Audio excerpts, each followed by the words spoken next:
السلام علیکم ناظرین ڈرامہ انحصار کے آنے والے کے ساتھ بہت انٹرسٹنگ ہیں۔ دعا اور نشریمہ ایک دوسرے کے ساتھ باتیں کر رہے ہوتے ہیں، اچانک دعا کو چکر آتے ہیں اور زمین پر گر جاتی ہے۔ نشریمہ فوراً دعا کو اٹھا کر ہاسپٹل لے جاتے ہیں، وہاں ہاسپٹل لے کر جاتے ہیں اور ڈاکٹر صاحب کہتے ہیں کہ دعا کو کیا ہوا۔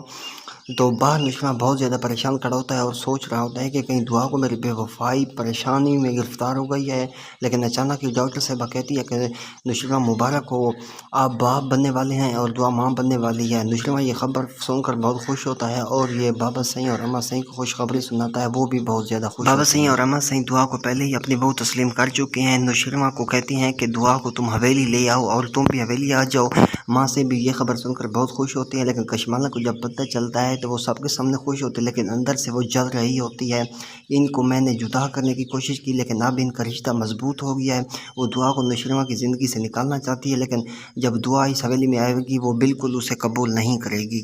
کشمالہ ہر وقت فرح کے ساتھ رابطے میں رہتی ہے کہ دعا کو نشریمہ کی زندگی سے کیسے نکالا جائے، لیکن نشریمہ بھی اس بار دعا کو خبرا دیتا ہے کہ اگر اس بار دعا کو کچھ ہو گیا تو تم اپنا انجام خود جانتی ہو، اگر بھلائی چاہتی ہو تو کوئی ایسا قدم مت اٹھانا جو دعا کے خلاف ہو۔ جب کشمالہ فرح کو بتائے گی کہ دعا ماں بننے والے ہے تو وہ فرح بھی سن کر حیران رہ جائے گی اور سوچتی ہے کہ کیسے اب نشریمہ کی زندگی سے دعا کو نکالا جائے۔ دوستوں مجھے لگتا ہے آنے والے کے ساتھ بہت انٹرسٹنگ ہونے جا رہی ہیں، وہ دیکھنے کے لیے ہمارے چینل کو سبسکرائب کر لیں۔ شکریہ۔